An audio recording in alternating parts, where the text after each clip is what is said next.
Hai semua, kembali lagi di Alvin Koketil. Jadi konten hari ini aku mau sedikit bahas tentang biawak ya. Jadi ini banyak dialami oleh kiper-kiper biawak yang tiba-tiba biawaknya dulu pas kecil udah jinak, selang beberapa bulan tiba-tiba jadi galak lagi teman-teman. Ada banyak faktor biawak itu galak teman-teman. Satu, biasanya harus adaptasi lingkungan baru lagi.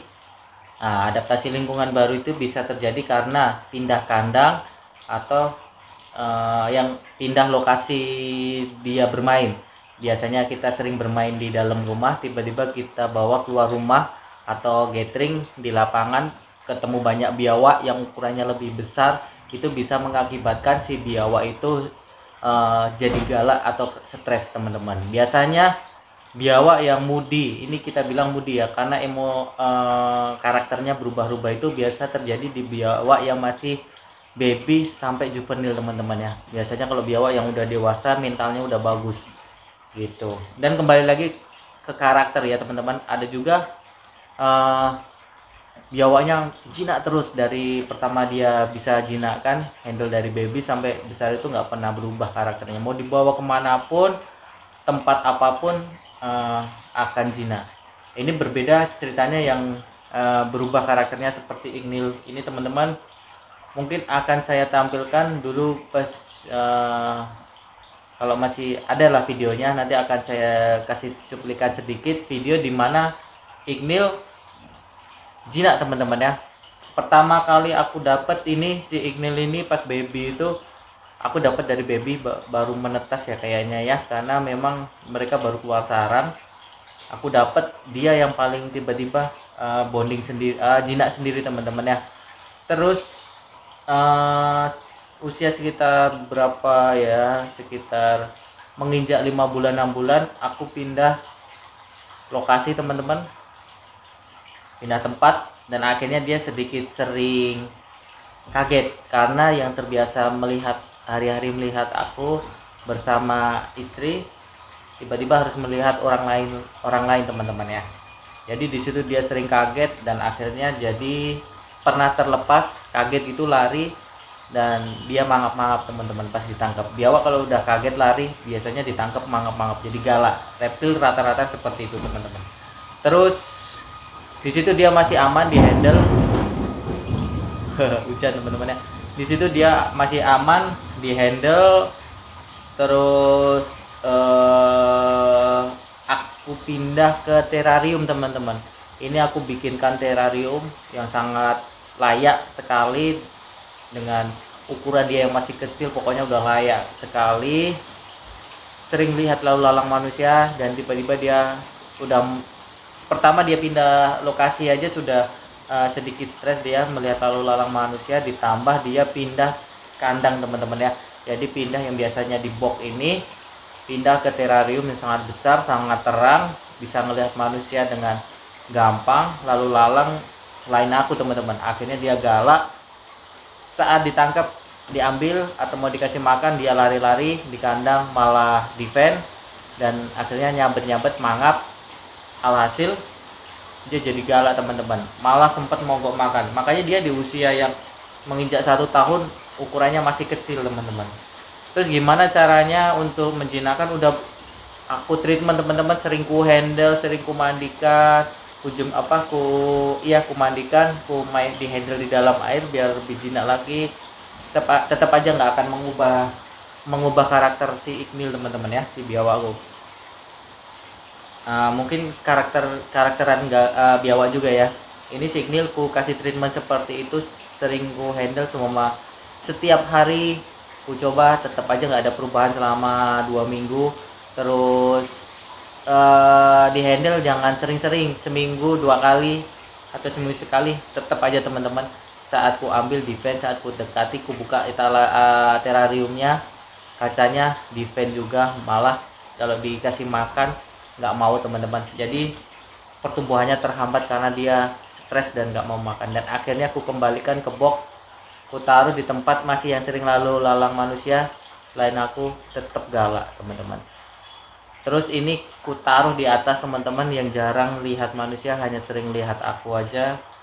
Dan di situ dia mulai mau di handfeed lagi teman-teman. Kuncinya di situ. Aku buka kandangnya sedikit, ku handfeed pakai pinset. Dia mau langsung makan dari pinsetnya itu, tek, ngambil. Di situ dia tandanya sudah mulai sedikit nggak takut. Dan itu terus keulang-ulang. Sesekali dia nggak mau juga makan dari pinset, tapi pas ku taruh dia mau makan teman-teman ya. Gitu. Kadang ku lihatin, pokoknya dia pas makan dilihatin mau gitu teman-teman. Itu tandanya udah mulai aman. Dan akhirnya sedikit demi sedikit dia udah mau di handle teman-teman, walaupun kadang-kadang masih sedikit kaget-kaget ya. Makanya aku masih hati-hati teman-teman. Fungsinya kalau pakai kandang yang apa namanya, ram-ram kayak gini, dia sering manjat-manjat gini teman-teman. Ya, aku liatin ya. Ini aku liatin, aku sering interaksinya gini teman-teman ya. Nah, dia sering manjat-manjat gini, jadi kan kalau aku deketi pakai jari seperti ini, dia akan menjulurkan lidahnya. Di sini ngejilat tanganku. Dia mulai menghafal bauku lagi teman-teman. Jadi saat ada bau tanganku ini dia nggak panik teman-teman, tuh nggak panik kan? Ini udah mulai terbiasa. Rabi nggak bang? Paling gini-gini aja teman-teman tuh. Tuh, ini udah kupihara setahun teman-teman, nggak pernah rabing teman-teman.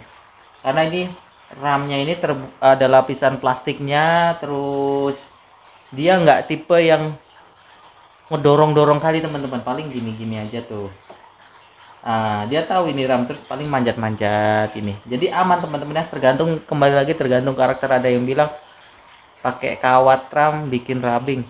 Kita kembalikan lagi ke karakter setiap individu biawanya teman-teman ya. Jadi setiap individu akan berbeda cara penanganannya. Orang lain memberikan informasi seperti saya hanya untuk sebagai referensi, semua pakai kaca lebih bagus karena menghindari rabing. Memang betul, tapi kalau biawanya malah jadi panik teman-teman, karena kaca itu apa ya namanya, lebih bening, dia tidak paham itu kaca, dia malah sering nabrak-nabrak, itu akan jadi rabing juga teman-teman, walaupun bahannya dari kaca. Itu kita kembali lagi ya. Terus ini bentar, nah gini aja ya. Nah, ini nggak pernah aku handle, jujur teman-teman, nggak pernah aku handle. Terus kenapa bisa jinak lagi? Yaitu dia, kalau biawak ini udah tahu kita yang sering ngasih makan, walaupun dari jarak seperti segini teman-teman ya, nggak kita langsung kejilat dia itu udah bisa mendeteksi bau kita teman-teman ya. Jadi dia akan tahu setiap kali ada bau kita datang, kita akan memberikan dia makanan. Karena bau kita sama bau daging akan berbeda teman-teman. Dia akan bisa apa ya namanya ya, memilah-milah lah bau mana bau manusia yang sering ngasih makan sama bau daging. Dia akan tahu teman-teman ya. Biawak ini bukan reptil yang bodoh teman-teman ya. Jadi dia reptil yang cerdas, dia bisa membedakan manusia loh teman-teman. Ini kita coba buka ya. Udah sering sih kontenku ngasih makan dia, tapi kan jarang kontenku yang terakhir ini handle dia ya teman-teman. Nih, tapi tetap perlu hati-hati ya teman-teman ya, karena walaupun dia sudah tenang, biawak ini nggak ada yang jinak total ya, cuma karakternya tenang. Nah, biasanya aku jilat-jilatkan tanganku nih, dia ngamati. Pokoknya tunggu, jangan sampai biawak lagi mengembungkan leher terus kaku. Biasanya mengembungkan leher kaku, siap mau nyabet, kita handle pasti 100% gigit teman-teman ya. Yang model-model gitu pertamanya pasti nyabet, tapi ada juga biawak yang udah defense seperti itu nggak nyabet dulu teman-teman, langsung loncat gigit. Ada yang model kayak gitu, makanya perlu hati-hati. Kuncinya apa? Yang biawaknya teman-teman sudah pernah jinak terus galak lagi, jauhkan dari kerumunan manusia, dilatih sampai dia mau handfeed lagi.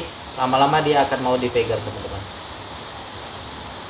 Tuh, ini dia mulai ngejilat-jilat tanganku, perlu kehati-hatian ya teman-teman ya. Nah, biar dia apa namanya ya, percaya sama kita. Tuh. Jangan ditaruh di bawah ya. Karena kalau biawak masih ukuran segini ditaruh di bawah pasti ngibrit teman-teman, dan dia bisa jadi galak lagi kalau sudah di bawah.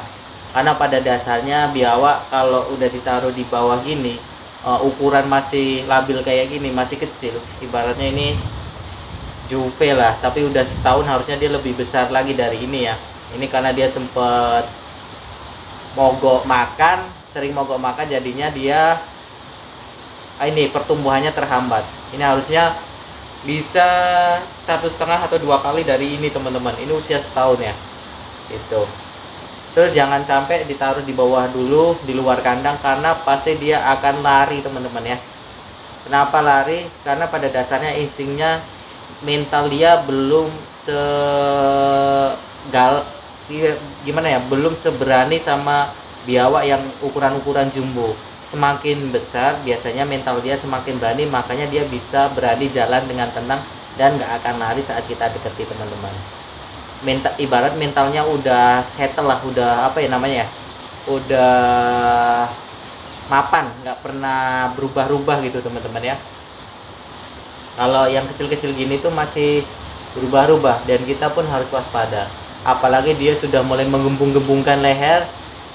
Pokoknya gampang sih ngamati biawak ini defend atau enggak menggembungkan leher, tandanya dia lagi nggak suka teman-teman ya, terancam ya. Jadi di situ kita jangan langsung handle teman-teman. Kalau biawak melet-melet gini, ini posisi ini dia lagi mendeteksi lingkungan sekitar teman-teman. Nah ini dia lagi mendeteksi lingkungan sekitar. Biasanya dia lebih tenang. Kalau kita deketin dia mau ngejilat gini, terus kita pegang sedikit gini, dia nggak defend, nggak menghubungkan leher, itu artinya dia udah tenang. Kita bisa dengan hati-hati menghandle dia teman-teman. Bentar ya, hujan malahan ya, hujan. Semoga terdengar suaraku. Ini udah aman ya, tapi tetap perlu berhati-hati teman-teman ya. Jangan dibuat kaget. Kita handle-nya harus perlahan di tempat yang nggak lalu lalang manusia dulu, karena kalau dia melihat manusia lain pasti langsung defend. Kalau nggak langsung melihat orang lainnya itu teman-teman ya. Bersikap waspada, dan waspadanya biawak yang kayak gini jumpy, loncat dan akan lari gitu. Biasanya lari dulu teman-teman ya. Ini biarkan dia jalan-jalan di tangan kita, kita perlakukan dengan lembut dan hati-hati, jangan dibikin kaget. Mungkin itu saja teman-teman konten kali ini tentang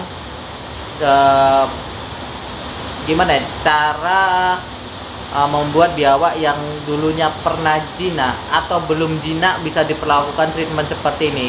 Jauhkan dari jangkauan manusia lain, jadi dia hanya melihat kita yang ngasih makan terus. Lama-lama dia akan tenang sendiri dan bisa kita handle dengan perlahan-lahan seperti ini teman-teman.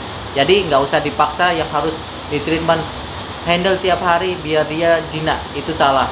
Kalau untuk biawak itu salah teman-teman ya.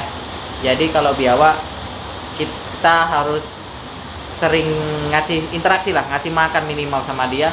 Dia lama-lama akan jinak sendiri teman-teman ya. Nih, ini jinak sendiri. Kembali lagi ke karakter jinaknya. Tapi nggak total ya teman-teman, karena suatu saat ya dia akan kaget, bisa jadi galak lagi.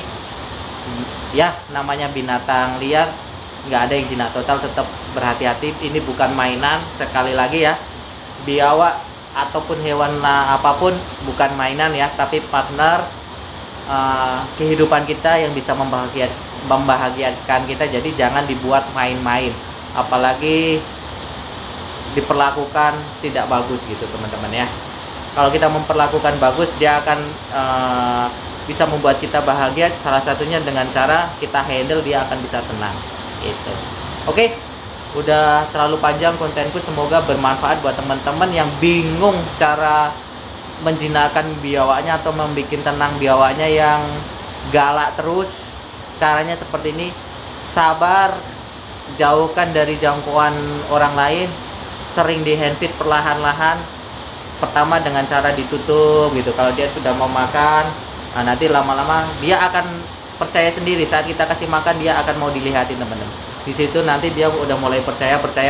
Lama-lama dia akan naik sendiri. Kayak tadi dia mulai naik sendiri, nggak perlu aku harus pegang handle dari dalam, dia akan naik ke atas box, mendekati kita sendiri teman-teman ya. Oke, ini kondisi kemarin habis makan. Jangan langsung di handle, kalau mau handle hari berikutnya atau 2 hari setelahnya baru kita handle dengan perlahan-lahan ya. Jangan digembok-gembok, nanti dia muntah teman-teman ya. Kalau udah muntah susah teman-teman, dia bisa mogok makan lagi. Oke, jangan lupa di share, di subscribe biar channelku makin berkembang. Bye bye.